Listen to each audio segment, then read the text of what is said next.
Om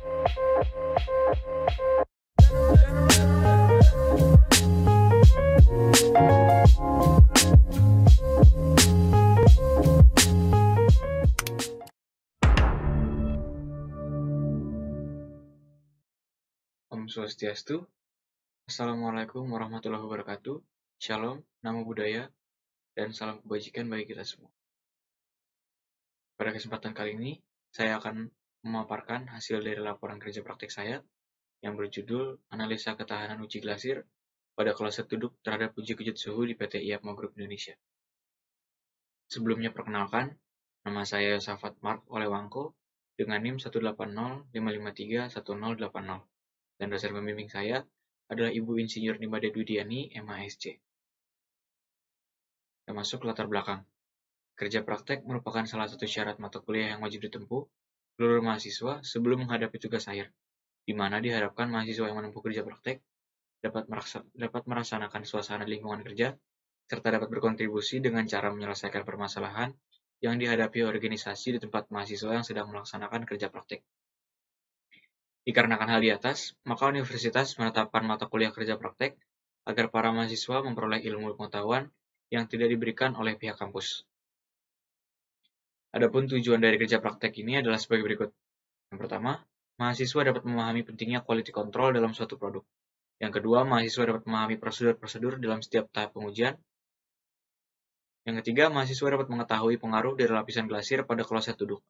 Yang keempat, mahasiswa dapat memanfaatkan pengalaman kerja praktek ini sebelum memasuki dunia pekerjaan yang sebenarnya.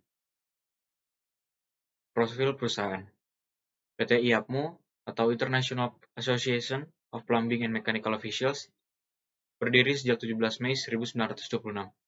PT IAPMO Group Indonesia berlokasi di Jalan Kapuk Timur, Delta Silicon 3, Tipe Cikarang, Blok F23 nomor 11A, Cicau, Kecamatan Cikarang Pusat, Bekasi, Jawa Barat. Perusahaan ini bergerak di bidang pengujian dan sertifikasi pada sektor plumbing dan mekanis.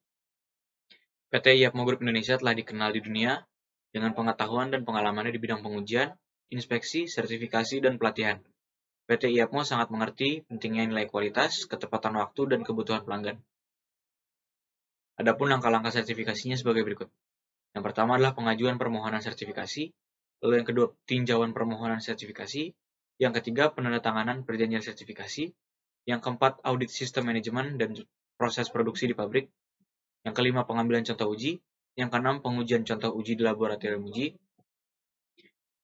Ini adalah tampak depan dari PT IAPMO Group Indonesia yang berlokasi di Cikarang. Kita masuk ke hasil dan pembahasan. Pembahasan yang pertama adalah glasir, yang merupakan material yang terdiri dari beberapa bahan tanah atau batuan silikat, di mana bahan-bahan tersebut selama proses pembakaran akan melebur dan membentuk lapisan tipis seperti gelas yang melekat menjadi satu pada permukaan badan keramik. Glasir merupakan kombinasi yang seimbang dari satu atau lebih oksida basa atau flux, oksida asam atau silika, dan oksida netral atau alumina. Ketiga bahan tersebut merupakan bahan utama pembentuk glasir yang dapat disusun dengan berbagai komposisi untuk suhu kematangan glasir yang dikehendaki. Untuk pembentukan glasir sendiri diperlukan tiga bahan utama, yaitu silika yang berfungsi sebagai unsur penggelas atau pembentuk kaca. Silika atau SiO2 disebut juga flint atau kuarsa, yang akan membentuk lapisan gelas bila mencair dan kemudian membeku. Silika murni berbentuk menyerupai kristal, di mana apabila berdiri sendiri, titik leburnya sangat tinggi, sekitar 1610 derajat Celcius. Alumina berfungsi sebagai unsur pengeras Al2O3 yang digunakan untuk menambah kekentalan lapisan glasir, membantu membentuk lapisan glasir yang lebih kuat dan keras, serta memberikan kestabilan pada benda keramik. Yang membedakan glasir dengan kaca atau gelas adalah kandungan aluminanya yang tinggi. Yang ketiga adalah flux.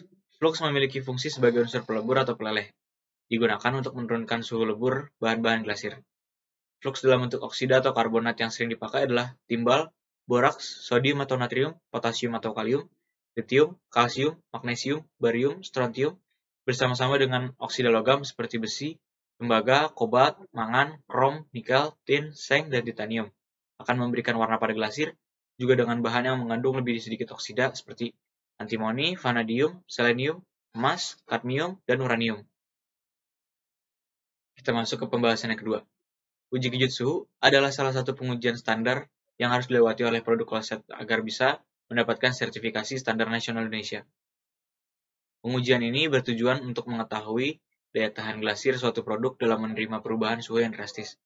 Pihak Badan Standarisasi Nasional tentunya tidak semata-mata menerapkan pengujian ini hanya untuk formalitas.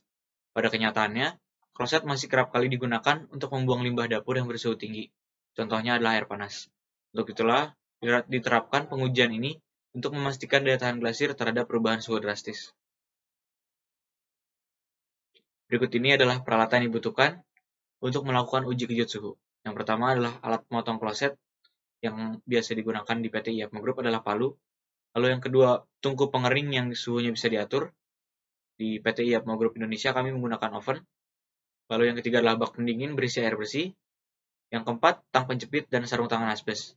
Yang kelima, termometer yang kena metil biru. Dan yang ketujuh adalah kain lap. Dan berikut ini adalah prosedur dalam melakukan uji kejut suhu. Yang pertama, siapkan potongan kloset berukuran lebih dari sama dengan 100 cm persegi dan tebal kurang dari sama dengan 15 mm. Oleskan metil biru pada permukaan glasir sampel untuk memeriksa apakah ada retak yang disebabkan bukan oleh kejut suhu. Lalu bersihkan dengan kain lap. Yang ketiga, panaskan sampel dalam tungku selama 1 jam dengan suhu 110 derajat Celcius lebih panas dari suhu ruang. Ambil sampel, lalu celupkan ke wadah yang berisi air bersuhu ruang. Yang kelima, keringkan dengan lap, lalu oleskan kembali permukaan glasir dengan metil biru, dan amati apakah ada rusak yang disebabkan oleh kejut suhu. Retak rambut. Setelah diamati, sampel dari kloset merek X mengalami retak rambut pada bagian pinggir, sehingga tidak lolos dalam pengujian kejut suhu. Sehingga pada sampel dari kloset merek Y tidak ditemukan adanya retak rambut. Hal ini memastikan bahwa sampel dari kloset Y lolos dalam uji kejut suhu. Lalu kita masuk ke pembahasan. Retak rambut pada glasir sampel yang diuji kejut suhu bisa muncul karena adanya perubahan suhu yang drastis. Sampel yang dimasukkan ke oven selama 1 jam akan memuai secara keseluruhan, baik badannya maupun glasirnya. Saat dicelupkan ke air bersuhu ruang, bagian paling luar dari sampel yang mana adalah glasir akan menyusut lebih dulu dibandingkan dengan badannya. Hal ini dikarenakan badan sampel lebih tebal daripada glasir, sehingga pelepasan energi terhambat di bagian glasir. Pada umumnya, retak rambut terjadi karena kandungan alumina di dalam glasir terlalu sedikit. Perlakuan pada kloset saat produksi juga menjadi salah satu penyebab kurangnya kualitas dari glasir.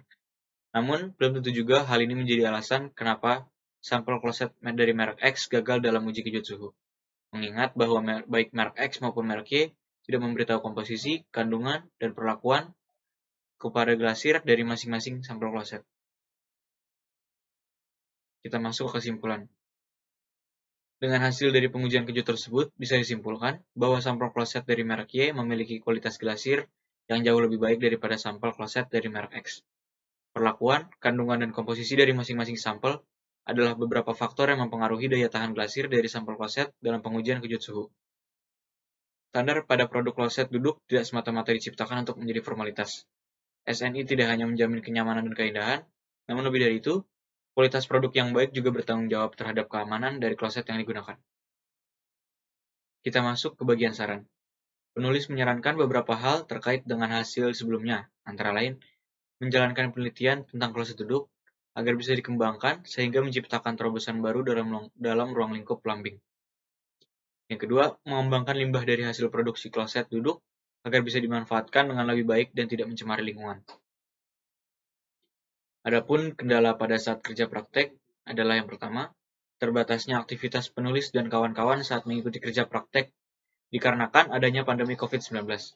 Hal ini juga menyebabkan penulis dan kawan-kawan tidak bisa mengikuti proses sertifikasi, mengingat himbauan pemerintah soal pembatasan sosial berskala besar atau PSBB yang diterapkan di wilayah Cikarang, Jawa Barat. Yang kedua, terbatasnya dokumentasi yang diambil oleh penulis, mengingat aturan dilarang mengambil sembarang foto di PT IAPMA Group Indonesia. Hal ini dikarenakan sebagian besar data dari PT IAPMA Group Indonesia adalah milik para kliennya yang bersifat rahasia.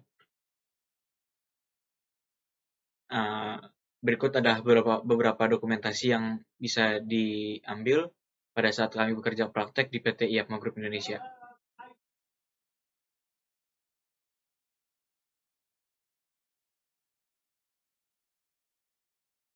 Demikianlah hasil dari pemaparan laporan kerja praktek saya selama di PT Iatmo Group Indonesia.